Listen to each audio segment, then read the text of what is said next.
Hello, my name is Brayden Oski. And I'm Awesome Ross, and you're watching The Inner Gamer On. And today we're going to talk about Marvel's Avengers being the best-selling game of September and a lot of the stuff that they're doing to continue to fix the game and bring out new content, including some delays. So let's talk about it right here. And as always, if you enjoyed this content, please like, subscribe, and bang that bell, because you know you want to.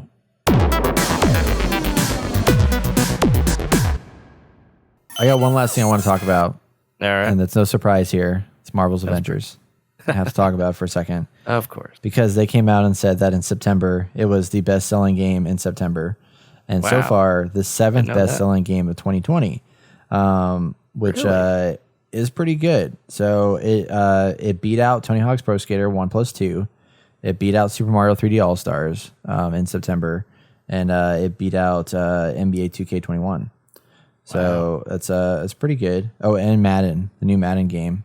Oh, nice. So it was pretty awesome to see that it's still like getting that respect. And so they just dropped. So people have been like dropping off. We talked about last week. People are starting, and even you yourself, Austin. I know you said that you were kind of running out of stuff to do, basically.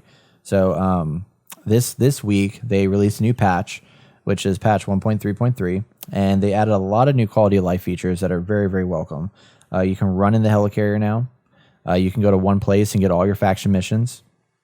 You have they added Substation Zero Outpost, which is a third zone that you can go to, a social space. And then they added in new Tachyon Rift missions, which I thought were going to be brand new missions, but they are the same types of missions we've been playing, but with a spin on them. So the Tachyon Rift missions there's all these new anomalies that have been going on. And you go into these dangerous environments where there's Tachyon storms that damage you over time, but also charge up heroic energy faster. So the missions require power level gear of 140 or higher. So this is like in-game content stuff. They're available once per day, rotating out daily. And they offer up this new cosmic gear that's available in the game. New tier of high-powered gear for the Avengers.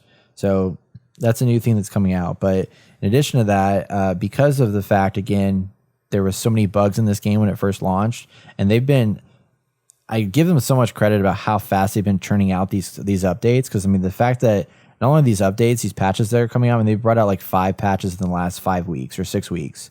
Like they've been pumping them out really, really quickly. But one of them had like 1,000 bug fixes. This one had significant quality of life fixes, stuff that we've been talking about in the podcast that they need to add. They changed launch mission to ready up. Like they actually listened and like made that change. So a lot of things that have been happening to it, but they were still like, hey, we apologize that this has been so bad. So here we're going to give you 1,500 credits. We're going to give you X number of currency. You're going to give you 250 upgrade modules. So that's going to allow me to power boost another character. So they just gave us a bunch of free currency basically. Nice. If you log in and play. And they announced all the other stuff that's going to be coming out. So they're going to be adding in the ability where mega hives are currently only single player. They're going to make them 4-player. They have the ping system that's coming soon, which is going to be really great. That you can ping not just other like objectives, but like everything, like resources, this, that, whatever. Nice. So that's going to be a really cool upgrade. AI improvements, the ability they've added the ability to preview cosmetic vendor items. So you don't no longer have to go to your character screen now. It's just like there's a preview button inside the cosmetic screen. Right. So a lot of cool things, but with that, they also said that because of all the issues that they've had up to this point, they've decided to make a difficult decision of not releasing the Kate Bishop DLC this month like they were going to, and push it back to make it better and spend more time on bug fixes. So they've pushed that back. We don't know how long, but it sounds like it's going to be like probably November is when we'll see it. So a little bit longer to wait, but I'm kind of okay with the fact that they're like, recognizing this and taking the time with it. Oh yeah. They need to fix it. And the same thing is happening with the next gen versions of the game are pushed back to 2021. So when the game comes out, it will run better. It will run at a higher frame rate on PS5 and Xbox. But the actual next gen versions, which will be like built for them, won't come out till next year again, so they can make them better and less buggy and stuff like that. Goodness. So some cool stuff overall. Like I was glad to see this patch. I figured they would bring out a patch. They've been very transparent with everybody. And they've done a lot with this game. They continue to do a lot, and they were like, this is not the quality that you expect from Crystal Dynamics. Like, we want good quality games, and this was not something that we felt bad that it came out this way. So they're gonna do what they can to fix it. So they've been pretty good about being open with the community up to this point. So I wonder if they did something like Ghost of Tsushima, where the single player was a lot longer. Obviously, you still have the gear score stuff, but then have I think what they have now for end game is pretty small. I don't think that'd be too crazy to have that to sustain players for a while, like we have been, right? Yeah. And then do what they're doing, like they're just launching stuff like they should. Like, I don't know what I don't want to I think what Ghost of Tsushima is doing is not necessarily games as a service, and maybe that lends it to be something that's a little more complete. Like, I don't really know what that to even call that. Games as a service light, or like you're talking about gear. What was it? Yeah, you were saying something Looter Light. Yeah, Looter Light. Like, I don't know. Like, why is it that all these games as services are so broken all the time? Like, it just doesn't make sense. Like, games aren't that complicated to make. There's a lot more systems and things going into them, but I felt like, you can say that about any single player game that's complete and not buggy. Is it just because it's multiplayer over the internet that there's just so many more bugs? Like, it just doesn't make sense to me anymore.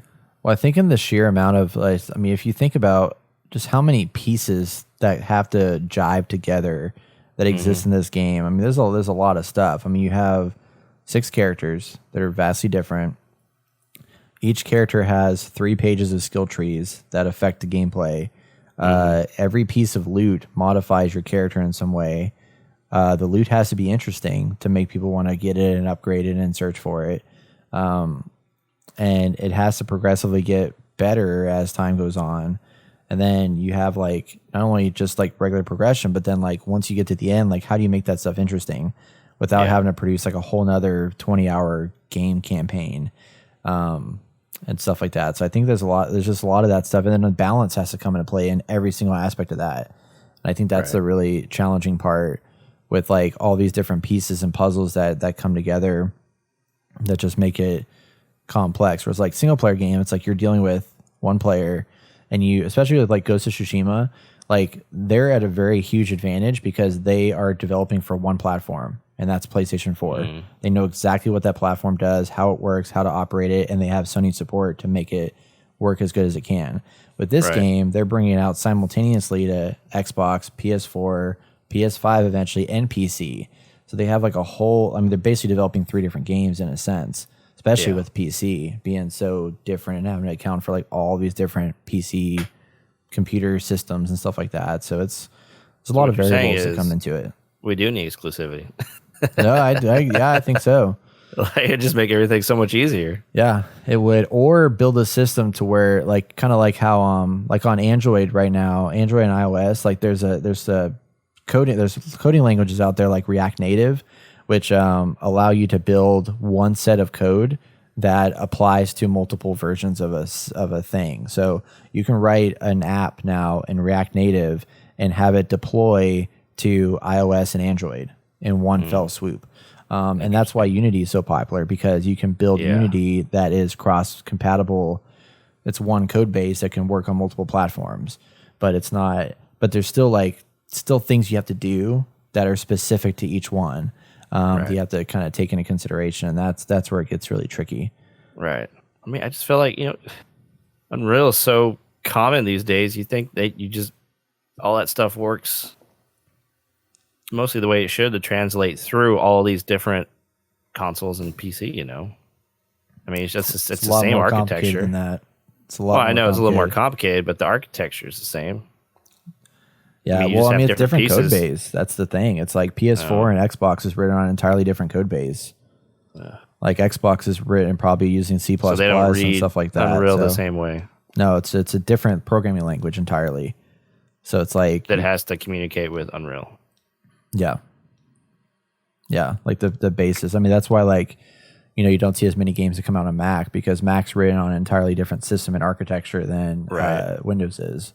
Right. And when you have those different systems, especially the way that they like handle storage and the way that they handle memory and all these different pieces, like the way that they handle the hardware is very different, and it changes all the time. Especially as like, you know, I mean, I feel bad for people that are developing for PC because they're having to build for something that is like trying to accommodate to people that just bought a freaking 3080, but at the same time having to build for somebody that also still has a 760 or whatever the heck they had back then. I mean, that's a huge leap bounds of difference, and you got to make sure that that game still works on that lower level system.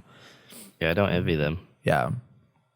So I would just say make exclusively PlayStation. Make everything work better. just go all exclusive all day. Yeah. Yeah. But I'm only one man. Yeah. So well, that's why I think the streaming is so appealing because, which I mean, it sucks right now, but streaming is so appealing because if you can stream games, it cuts out all of these problems that we're talking about here because you're now streaming from one central piece of hardware that you know can run this game, and you can build it for that, and you can be on any device, PlayStation, Xbox, PC, Switch, whatever, stream that and have the exact same experience because you're pulling from a piece of hardware that has these specs that you know are there.